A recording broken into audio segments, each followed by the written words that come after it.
விஜய் நடிப்பில் கடைசியாக லியோ திரைப்படம் வெளியானது. அந்த படம் விமர்சன ரீதியாக அடிவாங்கி வசூல் ரீதியாக நல்ல வரவேற்பை பெற்றது.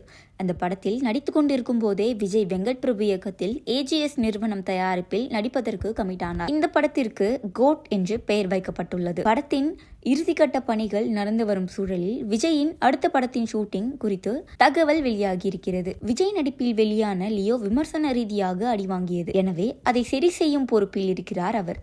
அந்த படத்தில் நடித்துக் கொண்டிருக்கும் போதே வெங்கட் பிரபு இயக்கத்தில் நடிப்பதற்கு கமிட் ஆனார் விஜய். வெங்கட் பிரபு இயக்கத்தில் கடைசியாக வெளியான கஸ்டடி படம் படுதோல்வியை சந்தித்தது. இருந்தாலும் எப்படி விஜய் அவர் இயக்கத்தில் நடிக்க ஒப்புக்கொண்டார் என்பது சந்தேகம்தான் என்பது விஜய் ரசிகர்களிடையே பெரிய சந்தேகத்தை எழுப்பியது. ஆனால் கஸ்டடி ரிலீஸுக்கு முன்னதாகவே விஜயிடம் கதை சொல்லி வெங்கட் பிரபு ஓகே வாங்கிவிட்டாராம். இந்த படத்திற்கு கிரேட்டஸ்ட் ஆஃப் ஆல் டைம் என்று பெயர் வைக்கப்பட்டுள்ளது.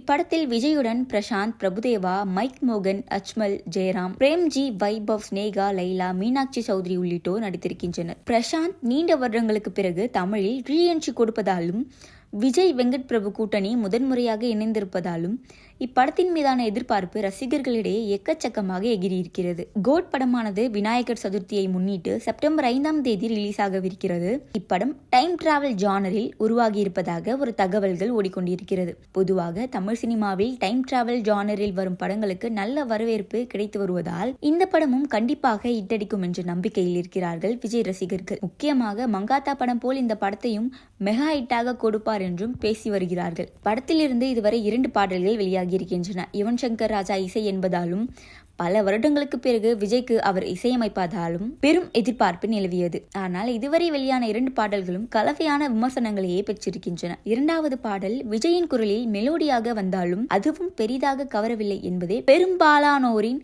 கருத்தாக இருக்கிறது. இதற்கிடையே விஜய் இன்னும் ஒரே ஒரு படத்தில் மட்டும்தான் நடிக்கவிருக்கிறார். அந்த படத்தை வினோத் இயக்குவதாக கூறப்படுகிறது. வினோத்தின் இந்த படம் விஜயின் அரசியல் களத்துக்கு நல்ல தளம் அமைத்துக் கொடுக்கும் என்று எதிர்பார்க்கப்படுகிறது. இதில் சமந்தா ஹீரோயினாக நடிக்கவிருந்ததாகவும் பிறகு அவர் விலகிவிட்டார் என்றும் ஒரு தகவல் இடையில் ஓடுகிறது. இந்நிலையில் படத்தின் ஷூட்டிங் குறித்து தகவல் வெளியாகியிருக்கிறது.